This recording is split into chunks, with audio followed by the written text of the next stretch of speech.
Well, you got to give them a job. This isn't the job, but it's a secondary positive effect. So I'm riding copper today, and we're going down the driveway here to deliver some mail. Well, I actually put some mail in the mailbox so the mail carrier can deliver it.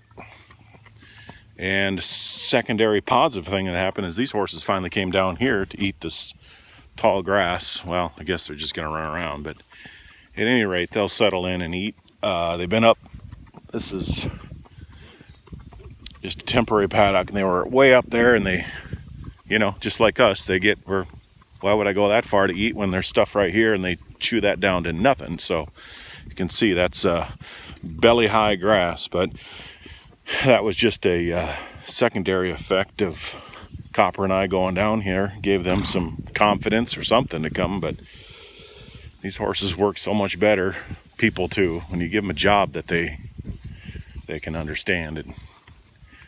We're not just going down the road, nothing wrong with that. We're going down to put some mail in the mailbox.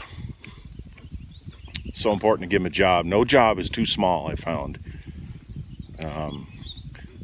Especially when they're young, any little job, whether it's just go over near a gate or move a steer from one place to another, or just swing the rope a little bit. But obviously as they advance, and give them a little more complex maybe, or just jobs, little different kind of jobs. What am I trying to say?